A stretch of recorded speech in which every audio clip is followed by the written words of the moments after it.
आज हम यूनानी आक्रमण के प्रभावों के बारे में बात करेंगे। तो भारत पर हिंद यूनानियों के आक्रमण का क्या प्रभाव पड़ा, यह एक विवाद का विषय माना जाता है। विसेंट आर्थर स्मिथ व टार्न जैसे इतिहासकारों ने यहाँ भारत पर इसके प्रभाव को नगण्य माना है। वहीं वुडकॉक जैसे इतिहासकार का यह मत है कि भारत पर यूनानी सभ्यता के प्रभाव को जमाने का जो कार्य सिकंदर नहीं कर पाया, वह भारत के इंडो ग्रीक साम्राज्य स्थापित होने से पूर्व हो गया। वस्तुतः सत्यता इन दोनों के बीच में है। ना तो यह कहा जा सकता है कि उसने भारत की संपूर्ण व्यवस्था को पूरी तरह से बदल कर रख दिया, और ना ही यह कहा जा सकता है कि भारत पर उसका नगण्य प्रभाव रहा है। इसका प्रभाव धर्म व दर्शन, सांस्कृतिक नाट्य, ज्योतिष शास्त्र, चिकित्सा, कला आदि के निश्चित क्षेत्रों में देखने को मिलता है। अगर हम पहला प्रभाव धर्म व दर्शन के बारे में बात करें तो भारतीय दर्शन व धर्म का कुछ प्रभाव यूनानी धर्म व दर्शन पर पड़ा।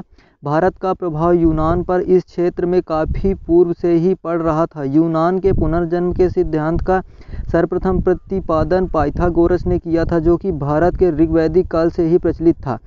उपनिषद काल में तो यह सिद्धांत भारत में भली भांति प्रतिष्ठित हो चुका था। पाइथागोरस के मांस भक्षण निषेध के सिद्धांत पर भारतीय बौद्ध धर्म तथा रेखा गणित व उसकी थ्योरम पर भारतीय शूल्ब सूत्र का प्रभाव देखा जा सकता है। कुछ विद्वान यूनानी दार्शनिक प्लेटो के अनुसार अनेक विद्वानों पर भारतीय सांख्य दर्शन की छाप देखते हैं। मौर्योत्तर काल में भारत के संपर्क में आकर अनेक यवनों ने इस देश के धर्मों को स्वीकार कर लिया।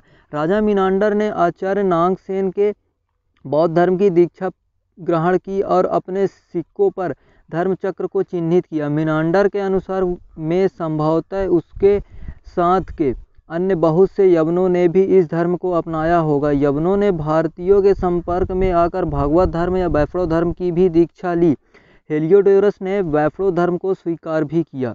अब अगर दूसरा प्रभाव नाटक के क्षेत्र में देखें तो यूनानियों के भारतीय संस्कृति में घुल मिल जाने का एक प्रभाव सांस्कृतिक नाटक के क्षेत्र में भी देखने को मिलता है।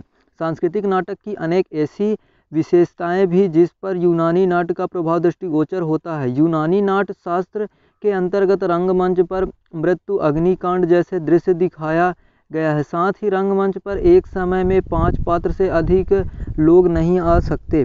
यही बात भारतीय रंगमंच के लिए भी है। विदेशियों ने पर्दा का प्रचलन आरंभ करके भारतीय नाट्य कला में विकास में ही योगदान दिया। चूँकि पर्दा यूनानियों की ही देन थी, इसलिए यह यवनिका के नाम से ही विदित हुआ।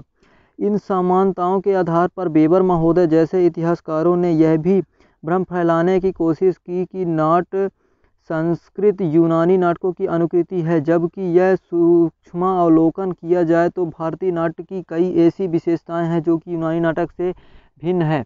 यूनानी नाटक अधिकांशतः गद्य में है, जबकि भारतीय नाटकों में गद्य व पद्य दोनों का प्रयोग हुआ है। इसके अलावा यूनानी नाटक मुख्यतः जहां दुखांत होते थे वहीं भारतीय नाटक सुखांत होते थे। इसलिए भारतीय नाटक पर यूनानी नाटक का प्रभाव को स्वीकार करने के बावजूद भी इसे पूर्णतः यूनानी नकल या अनुकृति कहना सही नहीं होगा।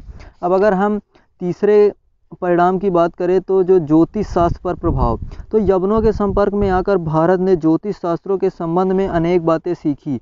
ग्रीस की प्रचलित नगरों में अनेक तत्ववेत्ता और वैज्ञानिक उत्पन्न हुए थे। इसलिए भारत के अनेक प्राचीन ज्योतिष ग्रंथ गर्गी संहिता में उनके संबंध में यह लिखा गया है कि यद्यपि यवन लोग मल्लेच्छ हैं, पर ज्योतिष शास्त्र में वे ऋषियों के समान पूज्य हैं। इसलिए भारतीय ज्योतिषों ने यवन ज्योतिषों से अनेक सिद्धांतों को ग्रहण किया। प्राचीन भारतीय ज्योतिष ग्रंथों में जिस 45 सिद्धांतों का उल्लेख है वे संभवतः यवन आचार्यों ने ही दिया है।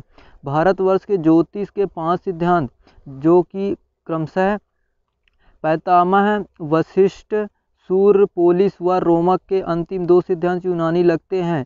फलित ज्योति के कुछ ज्ञान भारतीयों को पहले से ही था, किंतु नक्षत्रों को देखकर भविष्य बताने की कला भारतीयों ने यूनानी से ही सीखी। वारामिहिर ने भी यूनानियों की ज्योतिष ज्ञान का सम्मान किया है। इसके होरा विषय ज्ञान जिसका संबंध कुंडलियों से है के ऊपर यूनानी खगोल शास्त्र का प्रभाव स्पष्ट दिखाई देता है। भारतीयों ने यूनानियों से ही कैलेंडर को प्राप्त किया। सप्ताह में 7 दिनों का विभाजन और विभिन्न ग्रहों के नाम भी यह यूनानियों से ही सीख कर लिया गया है। अब अगर हम चौथा कारण या परिणाम की बात करें तो चिकित्सा शास्त्र के क्षेत्र में प्रभाव।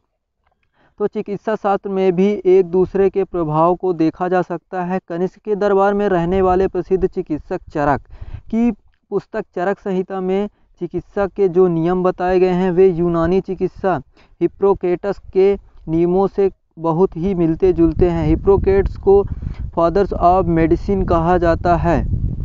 चरक संहिता भारतीय चिकित्सा शास्त्र का विश्वकोश है। इसमें यह ज्वर, कुष्ठ, मिर्गी व यक्ष्मा के अनेक भेदाभेदों का वर्णन किया गया है। इसकी पुस्तक में भारी संख्या में औषधियों से संबंधित पेड़ पौधों का वर्णन मिलता है।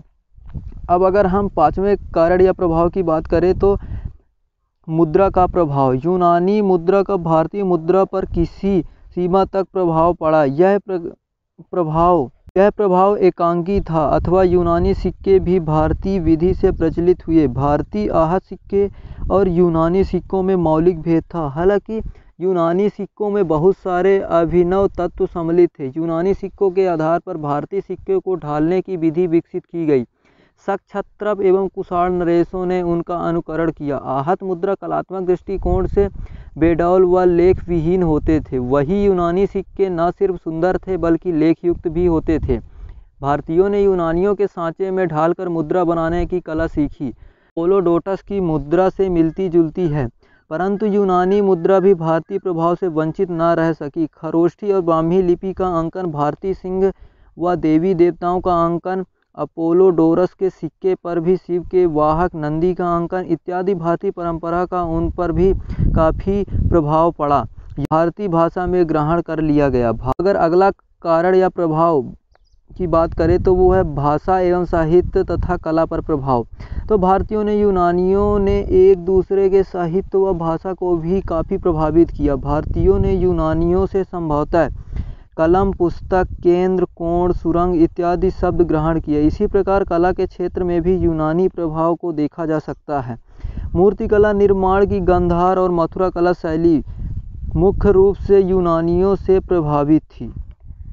Tell me pretty lies, look me in the face, tell me that you love me, even if it's